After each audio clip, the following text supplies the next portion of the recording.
कि वो army chief जो अपने सिपाहियों की शहादत पर रंजीदा भी होता है, वो कहे कि अच्छा डीजीसी को भी कह दें, फलां को भी करा दें, डीजीआई को भी कह दें, उसको भी कह दें, मुझे कुछ ना कहें। डीजीसी हो, डीजी एमओ हो, सीजीएस हो, डीजीआईएसआई हो, ये सब उनके बाजू हैं। वो जावेद हाशमी साहब जो हैं, वो जज्बात में और बहुत कुछ भी कह जाते हैं। जरा ये कहते हैं कि जी दो लोग हैं, बैरिस्टर गौहर और बैरिस्टर सैफ। पैगंबर है वो बैरिस्टर गौहर है और जो सहूलतकार है वो बैरिस्टर सैफ है। बुशरा बीबी के साथ राब्ता हुआ और फिर बुशरा बीबी जो है वो इमरान खान को समझा रही हैं। अस्सलाम वालेकुम नाज़रीन, मोहम्मद कज़ाफ़ी तो फिर हाजिर है नए दौर के प्लेटफॉर्म से। नाज़रीन, हमारे बड़े ही प्यारे गेस्ट एजाज अहमद साहब हमारे साथ मौजूद हैं। अस्सलाम वालेकुम एजाज साहब, क्या हाल है आपके?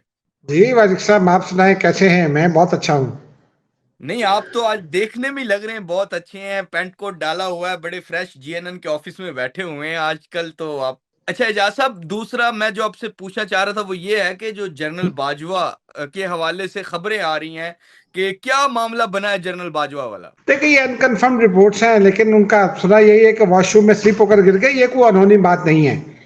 माजी में बहुत दफा लोग स्लिप होते हैं और मुझे याद है 1992 में उस वक्त भी हालात कुछ ऐसे ही थे। बल्कि लेकिन उस वक्त फर्क ये था कि गुलाम शाह खान का और नवाज शरीफ का फड्डा चल रहा था और में जो है वो उस वक्त की जो एस्टेब्लिशमेंट थी वो गुलाम शाह खान के साथ थी। तो अचानक एक खबर आई कि गुलाम शाह खान साहब बाथरूम में गिर गए। अच्छा, मेरी उनसे याददाश्त थी अच्छी, तो मैंने उनको फोन करके उनकी खैरियत मालूम की। उन्होंने कहा बेटे बस जरा सा स्लिप हुआ था, वो तो शुक्र है कोई चीज पकड़ के बच गया, लेकिन थोड़ी सी तकलीफ है कमर में, वो ठीक हो जाएगी, डॉक्टर चेक करके इंजेक्शन लगा गया। मैंने कहा अच्छा जी ठीक है। उसके बाद जनाब वो कई दिन तक वो अखबारात में उसके तजिए ही होते रहे। उस जमाने में टीवी नहीं होता था, तो बाल की खाल भी इतनी नहीं निकालते थे जैसे आजकल जो है वो। अब ये एक वन ऑफ एक वाकया है। जनरल बाजवा जो है वो आर्मी चीफ है, फिर वो 60 साल से ज्यादा होकर रिटायर हुए थे। गालबन वो 60 at the age of 63 retire हुए थे। एक एक्सटेंशन भी उन्होंने ली थी। अब उनको रिटायर हुए हुए भी तकरीबन 6 साल हो गए, तो वो अराउंड 70 हैं ऑलमोस्ट, ठीक है ना। अब अराउंड 70 आदमी वॉशरूम में स्लिप हो जाता है, उसमें कोई ऐसी बात नहीं। मैं जब तो अराउंड 60 हूँ, तो मैं एक मतलब वॉशरूम में स्लिप हो गया था, ठीक है ना। तो उसमें ये कोई ऐसी बात नहीं है, लेकिन हमारा प्रॉब्लम ये है कि हमने कहानी बनानी है कि जी ये हो गया, उसको कोई और रंग देना मकसूद होता है। फैमिली उनकी उनको हॉस्पिटल ले गई है, ट्रीटमेंट डॉक्टर्स ने जो देना है वो दे दिया, कुछ घंटे के लिए शायद ऑब्जर्वेशन में रखा है। उसके अलावा इसमें नथिंग सीरियस। वो जाहिर सी बात है कोई उसमें चोट उनको लगी। अब चोट कितनी है, चोट की गहराई, चोट के असरात क्या है, वो अभी तक तो नहीं बात सामने आई, लेकिन आ जाएगी वो भी कि कितनी चोट लगी है, संजीदा नौयत की है नहीं है, कहाँ कहाँ चोटें लगी हैं, वो चीजें आ जाएंगी। लेकिन बाथरूम में गिर के जख्मी हो जाना कोई इतना बड़ा इशू नहीं होता। बिल्कुल, लेकिन एजाज साहब, बातें तो इस तरह की आ रही हैं कि शायद वो अभी भी खतरे में हैं, खतरे से बाहर नहीं है, और तकरीबन ये आज नहीं, वो तो कुछ लोग तो कह रहे हैं कि लगे भी चोट तकरीबन 10 से 12 घंटे हो गए हैं। देखिए जितना भी हो गया हो, हमारा एक तो मैं माफी चाहता हूँ, ये जो हमारे सोशल मीडिया के दोस्त है ना, अभी बड़े बड़े लोगों ने किसको मारा था भी, ये 2-3 महीने पुरानी बात है ना, किसी को तो जिंदा ही दरगोर कर दिया था, मार दिया था, फिर वो सामने आ गए, ठीक है। अताउल्लाह ईसा खैलवी साहब को मार दिया गया था कि जी वो फौत हो गए, फिर वो आ गए अपने बच्चे के साथ सामने आ गए, ठीक है ना। हमारा प्रॉब्लम यह है कि हमने अपनी खबर बेचने के लिए, अपनी दुकान चलाने के लिए किसी भी किस्म की अखलाकियात जो है ना उसका पास नहीं रखना। फौरन हम वो कंक्लूजन दे देते हैं कि जनाब उनकी जान को खतरा हो गया, ये हो गया, वो हो गया। भाई पहले डॉक्टर से तो पूछ लें, फैमिली से तो पूछ लें, फैमिली कुछ बताएगी, जो फैमिली बताएगी वो दुरुस्त होगा, या जो उनका डॉक्टर और या उनका फिजिशियन बताएगा वो ठीक होगा। हम यहाँ बैठ के टेवे लगाते रहे कि जनाब वो 10-12 घंटे चूंकि हो गए ऑब्जर्वेशन में है तो पता नहीं उनकी जान को खतरा है। खुदा ना खासा अल्लाह ताला उनको जिंदगी दे। पाकिस्तान के आर्मी चीफ रहे हैं, बड़े स्मार्ट और बड़े हेल्दी आदमी हैं, ठीक है ना। लोगों के साथ आपके इख्तलाफात हो जाया करते हैं, वो सियासी इख्तलाफात सियासी बुनियादों पर भी हो जाते हैं। अगर आप आर्मी चीफ हैं और आप हुकूमत जो है वो आपसे खुश नहीं है, या आप हुकूमत से खुश नहीं है, फर्ज कीजिए, तो लेकिन जनरल ज़िया और उस वक़्त की हुकूमत का जो मामला था वो सारा अपना पूरा कायदा फराहम करते थे, और बिल्कुल। इख्तिलाफ तो सिर्फ़ इसी बात पर हुआ था कि शाहिद हमीद को नहीं हटाना, ठीक है ना? उसके बाद वो इमरान खान साहब एक ज़माने में उनको कौम का फ़ादर कहा करते थे, शहरयार आफरीदी का की तो ज़बान नहीं थकती थी।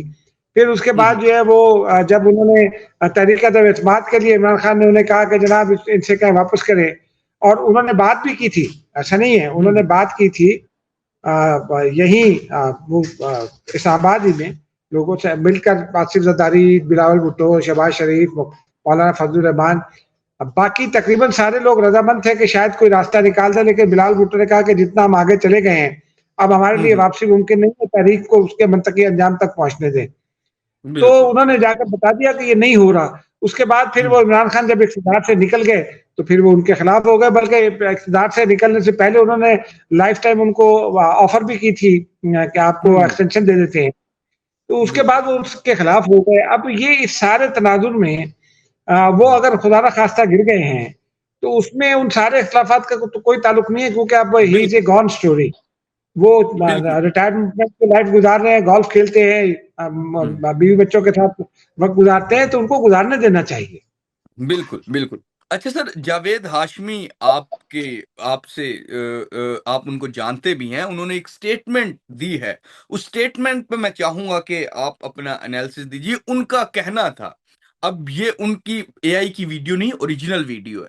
लेकिन आप अब जो मैं बातें आपको बताऊँगा जो उन्होंने कही हैं, तो आप शायद समझेंगे कि ये भी सोशल मीडिया की, ऐसा नहीं है। ये उनकी ओरिजिनल वीडियो। उनका कहना है कि जो मौजूदा फील्ड मार्शल हैं, वो कहते हैं इमरान खान को जेल में जाकर, और ये शायद उस तनाजुर में कह रहे हैं कि जो इमरान खान की बैरिस्टर उनके जो वकील है उनसे मुलाकात हुई थी, कि फील्ड मार्शल साहब ये कहते हैं कि मेरा नाम ना लो, बाकी डीजीसी पूरे जितने भी लोग हैं उनको रगड़ो, जो मर्जी कहो, लेकिन मेरा नाम ना लो, आपको सहूलतें भी मिल जाएंगी, आपको यहाँ से बाहर भी निकाल दिया जाएगा। ये इस तरह की शायद, अगर हो उम्मीद है कि आपने शायद वो जावेद हाशमी की वो वीडियो भी सुनी हो जो अभी सोशल मीडिया पर। क्या ये जावेद हाशमी इस उम्र में, क्या वो पॉलिटिकल सेंस नहीं, या क्या क्या समझते हैं ये जो उन्होंने बात की है?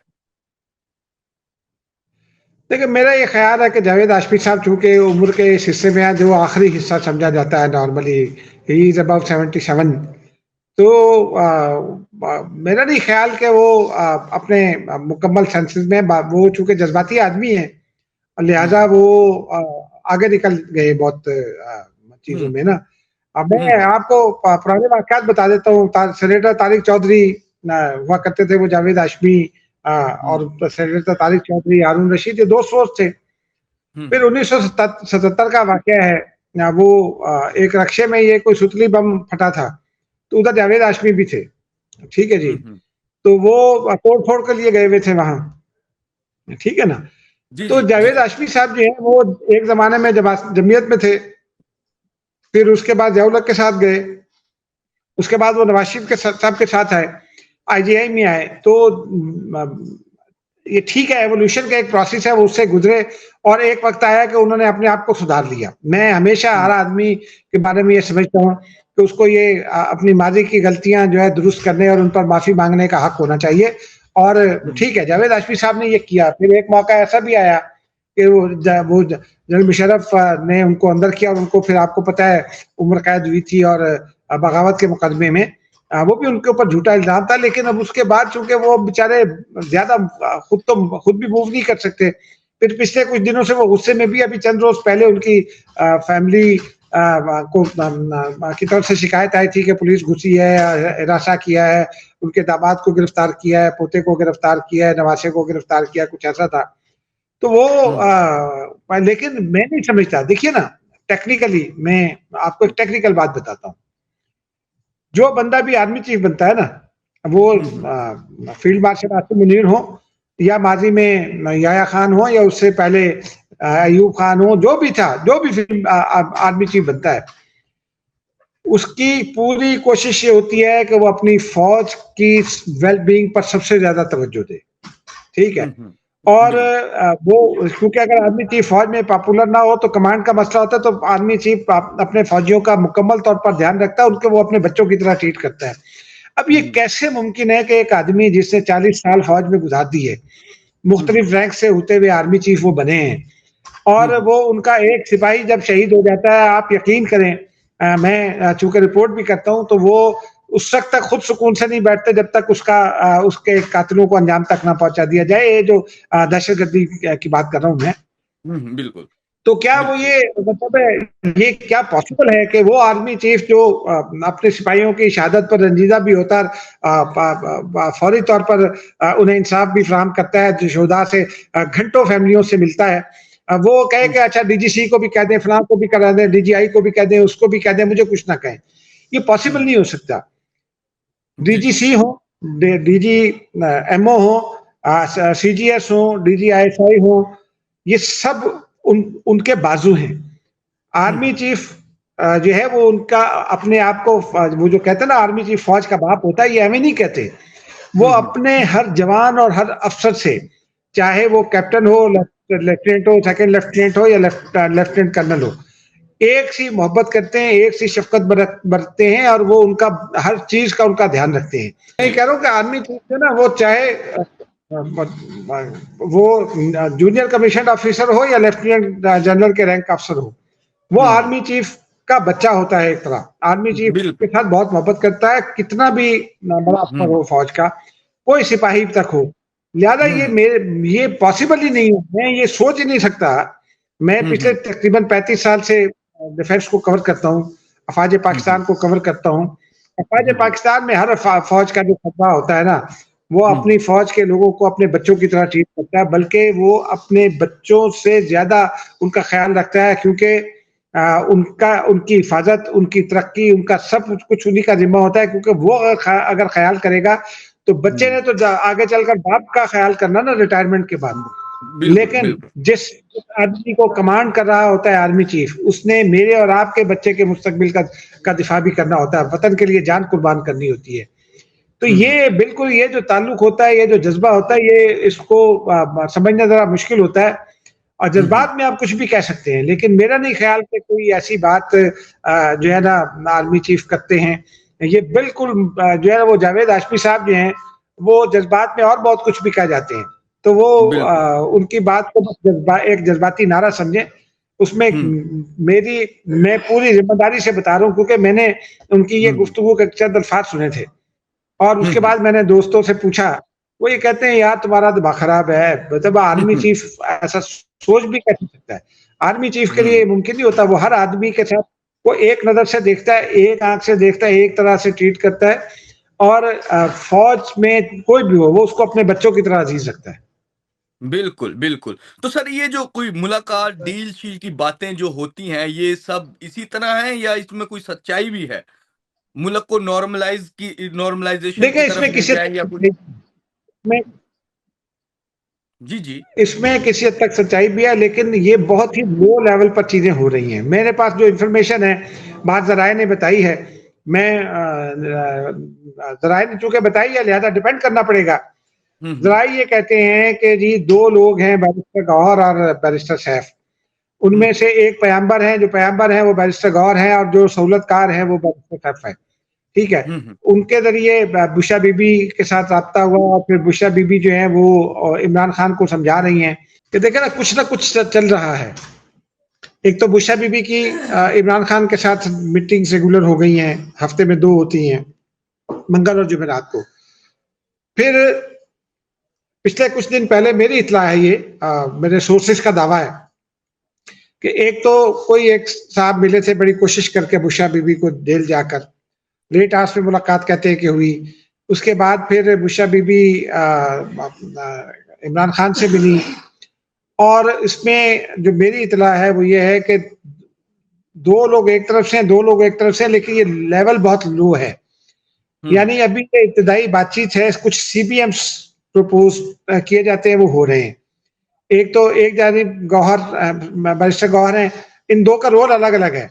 दूसरे बैरिस्टर सैफ है, बैरिस्टर सैफ जो है वो सहूलतकार हैं, और बैरिस्टर गौहर जो है वो पैगंबर हैं। वो पैगाम देते हैं, और फिर जो है वो आगे बैरिस्टर गौहर उसकी सहूलत, वो सैफ उसकी सहूलतकारी करते हैं। बुशा बीबी मेरी इत्तला के मुताबिक इमरान खान को ये समझा रही है कि पायन बास कर दो, बहुत हो गई है। जी जी। अच्छा, अब उसमें आपको याद होगा कि उज़मा खान साहबा की एक मुलाकात हुई थी बैरिस्टर गौहर की इंटरवेंशन से। हम्म। उसमें 2 चीज़ें तय हुई थी कि एक तो इमरान खान का ट्विटर खामोश होगा। ये हम्म। जब प्राइम मिनिस्टर से और स्पीकर से बात हुई थी तो ये उसमें तय हुआ था कि जी जी। इमरान खान का ट्विटर खामोश हो जाएगा, वो खामोश है। एक आज कोई हम्म। मैसेज आया, वो आपको पता है वो जो लाहौर में डॉक्टर साहब बैठे हैं, या हम्म। अमेरिका में जो लोग बैठे हैं वो खुद भी काफ़ी फनकार हैं। इतना बिल्कुल। ये थे कि बुशरा बीबी ने इमरान खान को समझाया कि भाई आप जरा नीचे उतरे, बहुत नुकसान हो गया, कम से कम मुझे तो रिहा करवाएं। अब उसके बाद जी कुछ सीबीएम्स होना थे, मिसाल के तौर पर इमरान खान को हॉस्पिटल ले जाएगा, इमरान खान की अपनी विल पर मेरी इत्तला के मुताबिक ले जाया गया हॉस्पिटल, जी जी। जी और जी। फिर वो उन्होंने इत्मीनान के साथ इंजेक्शन को पार्ट लगवाया। 2 प्रोसेस अभी होने हैं, दो उसके दूसरे 2 हिस्से अभी और लग रहे हैं उसी इंजेक्शन के। फिर माइकल स्पिराय यानी फ्रेंड ऑफ कोर्ट जो है वो उसको भेजा गया, सलमान सफदर ही थे क्योंकि वो बुशरा बीबी और इमरान खान दोनों के वकील हैं, उनके इत्मीनान के आदमी है, तो फ्रेंड कोर्ट ने उन्हीं को फ्रेंड मुकर्रर किया। और फिर जी जी। उनकी मुलाकात भी हो गई, 3 घंटे मुलाकात हो गई, सवाल जवाब हो गए, सेल विजिट हो गया, सारा कुछ हो गया। आज उन्होंने 7 सफ़ात पर मुश्तमिल 22 पैराग्राफ पर मबनी रिपोर्ट जो है वो जमा करा दी। और जी। उन्होंने कल एक रिपोर्टर के सवाल के जवाब में, मेरे पास वीडियो भी है, उन्होंने आहिस्ता से कहा था कि तबीयत ठीक है। उनसे पूछा था तबीयत कैसी है, उन्होंने कहा ठीक। आज उन्होंने खैर बिल्कुल। तरदीद की, उनकी उनको करनी भी चाहिए थी। माइक वो कोर्ट फ्रेंड ऑफ कोर्ट है तो ये तासुर नहीं जाना चाहिए कि वो कोई अपना रोल अलग से प्ले कर रहे हैं। लेकिन उसमें एक इतना और भी है कि बैरिस्टर गौहर ने उनको एक लेटर दिया था कि ये इमरान खान साहब को पहुँचा दें। उन्होंने कहा कि नहीं, मैं फ्रेंड ऑफ कोर्ट हूँ तो ये नहीं पहुँचाऊँगा, तो ये एक हार्डली डेवलपमेंट है। अब आप देखिए उसके बाद और सीबीएम्स क्या हुए हैं। बुशरा बीबी किसे उनकी दोनों पिछले हफ्ते उनकी भाभी और छोटी बेटी मुबशरा की बात हुई थी, मुलाकात हुई। गुज़िश्ता रोज़ उनकी भाभी मेहरुन्निसा और उनकी बेटी मेहरुन्निसा बालिका दोनों की मुलाकात हुई। ठीक है ना? पोती साथ आई थी, नवासी साथ आई थी, नवासी की मुलाकात नहीं हुई। तो ये सीबीएम्स चल रहे हैं। फिर अलीमा खान बिल्कुल। साहिबा भी, जो दोस्त हैं, उनका दावा ये है कि अलीमा खान साहिबा भी इस डील का हिस्सा हैं। वो आ जाती हैं, बैठ जाती हैं, रात को पुलिस हुकाम से मुज़ाकरात होते हैं, पुलिस वाले मिन्नतें करते हैं, फिर वो चली जाती हैं बिल्कुल। अपनी बिल्कुल। मर्ज़ी से। और उन्होंने इमरान खान की सेहत के बारे में जितनी गुफ्तगू की जा रही थी, उसकी उन्होंने तरदीद की थी। उन्होंने कहा था मेरा भाई ठीक है। ये किसी न किसी वजह से कहा होगा ना, बिल्कुल। वरना तो अलीमा खान साहिबा जो कुछ भी बोलती हैं, वो तो बड़ा मुश्किल हो जाता है उसको सँभालना। बिल्कुल। तो इस तरह से कुछ ना कुछ चीज़ें आगे बढ़ रही हैं, लेकिन ये लेवल बहुत लो है। हुकूमत अभी उसमें उसका पार्ट नहीं है। शहबाज बिल्कुल। शरीफ हुकूमत उसका पार्ट नहीं है। ना बिल्कुल। ही बिल्कुल। कोई एस्टेब्लिशमेंट बाज़ाब्ता तौर पर उसका पार्ट है। ये निचले बिल्कुल। लेवल पर जो ऐसे ही ज़रा कभी राना साउला और कभी फलां और बिल्कुल। कभी फलां, ये शायद इसी लेवल पर इसको आप समझ लें। बिल्कुल। तो कुछ ना कुछ चल रहा है, आउटकम इसका बाद में होगा, लेकिन एक बात वाज़ेह है, खान साहब को तहरीरी तौर पर 9 मई की माफ़ी माँगना पड़ेगी। जी जी। ठीक है जी। बुशरा बीबी इसी बात पर कायल करने की कोशिश कर रही है कि अगर कुछ किया है तो उसकी माफ़ी माँग लें, नहीं भी किया तो जान तो छुड़वाएँ। ठीक है। अब इमरान खान, आप देखें कि सुहेल अफरीदी भी अचानक 360 डिग्री का टर्न लेकर ठीक हो गए। अब वो वफाकी हुकूमत के साथ मिलकर काम करेंगे दहशतगर्दी खत्म करने के लिए, वरना कल तक वो अफगानिस्तान के बयानियों के साथ थे। तो ये सारी बिल्कुल। चीजें इंडिकेट करती हैं कि कुछ ना कुछ चल रहा है। अब क्या चल रहा है, ये मैंने आपको थोड़ा सा बिल्कुल। इशारा उसका दे दिया है, आउटलाइन की बिल्कुल। आपको बिल्कुल। दे दी है। बिल्कुल। अब बिल्कुल। आपका डिपेंड करता है मौजूदा चीजों के कामयाबी पर कि आगे से हाउ पीटीआई रिस्पॉन्स। ठीक है ना? बिल्कुल। ठीक उसके ठीक बाद ठीक। हुकूमत ने जो करना था, या जो दरमियान के वो जो हैं मुसालियतकार, उन्होंने जो करना था उन्होंने कर दिया। सीबीएम्स बिल्कुल। उन्होंने अपनी जानिब से कर दिया, अब सीबीएम्स की बारी पीटीआई की है। बस यही बिल्कुल। मामला है।